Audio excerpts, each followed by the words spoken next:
Arrowhead Airsoft. Tak pernah terpikirkan sebelumnya hari ini bisa bersilaturahmi dengan salah satu kader Petilu yang cukup membumi di Kecamatan Buluman, yaitu Ade Husna SPDI MMPD.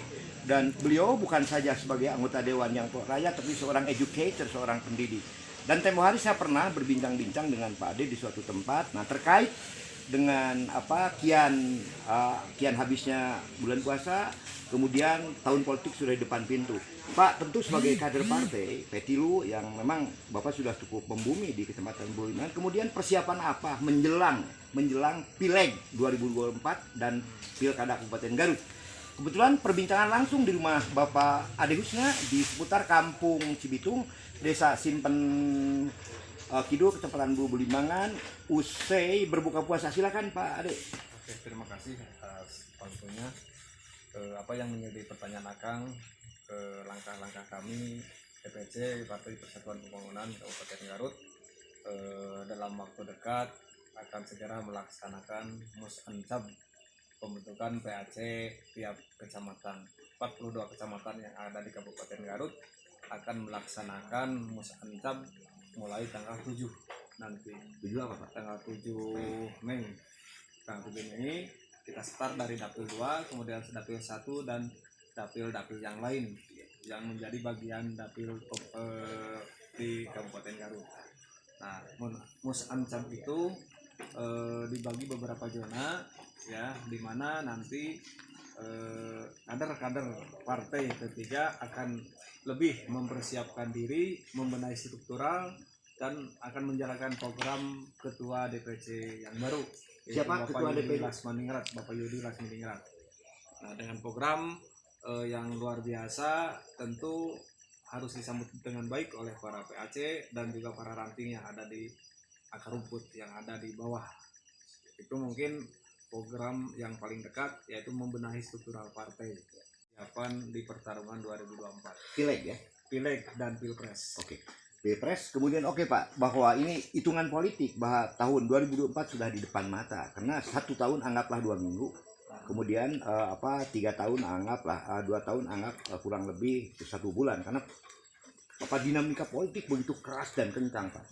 Dan jelas bahwa Petilu, ya bagaimana memberikan kejayaan Petilu yang pernah merajai di Garut sebagai fraksi terbesar setelah Golkar waktu itu. Kini alhamdulillah jumlah kursi di DPRD berapa Pak? 7. Oke Pak. Jadi yang jelas bagaimana mendongkrak suara Petilu agar betul-betul jaya kembali Kabupaten Garut. Di samping konsolidasi, sosialisasi, juga terutama pengkaderan terhadap kader-kader partai yang baru. Apa yang dilakukan terkait kaderisasi terhadap kader-kader atau calon-calon kader P3.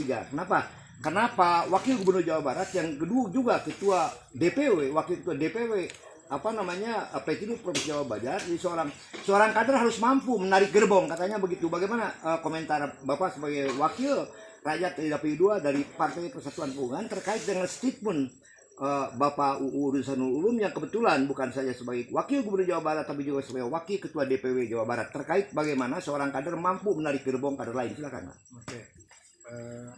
Ketika tadi ditanya terkait kursi yang ada di Kabupaten Garut, P3 masih di urutan ketiga setelah Golkar dan Gerindra. Mereka 8, kami P3 7. Dan kemenangan 7 itu di saat partai kami pada waktu itu sedang terpuruk. Tapi alhamdulillah wabil khusus untuk Garut bisa meningkatkan kursi yang dari 6 menjadi 7 kursi. Dan itu 7 menjadi motivasi kami juga ke 2024 untuk lebih banyak kursi lagi yang diraih. Dan riak-riak itu sangat sekarang sudah terasa dengan banyak rekan-rekan, saudara, teman dan sebagainya yang lintas partai ikut kembali ke rumah besar umat Islam, yaitu Partai Persatuan Pembangunan. Dan itu adalah salah satu motivasi bagi pengurus, bagi struktural untuk lebih giat berjuang demi kejayaan P3 di 2024 dan sebagai partai pemenang di 2024.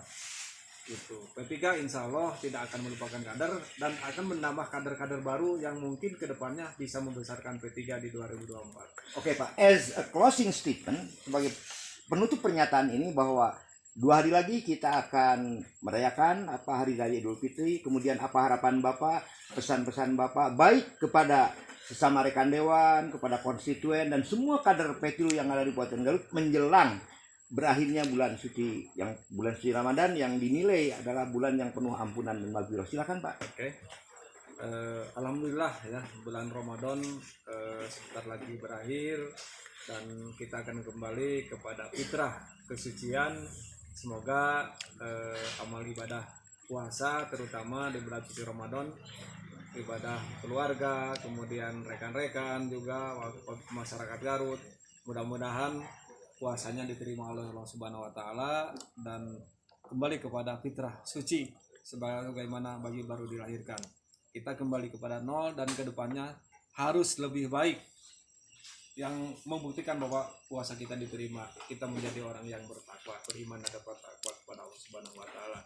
Minal aidin wal faizin, mohon maaf lahir dan batin untuk semua warga masyarakat yang ada di Kabupaten Garut. Oke. Terima kasih. Terima kasih. Demikian ya closing statement saya sendiri sebagai Wapimpred ya di Suara Rakyat Indonesia TV yang hari ini alhamdulillah bisa bersilaturahmi dengan seorang pendidik yang juga seorang anggota legislatif dari Partai Persatuan Pembangunan, Bapak Ade Husna.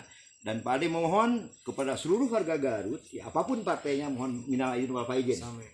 Assalamualaikum warahmatullahi wabarakatuh.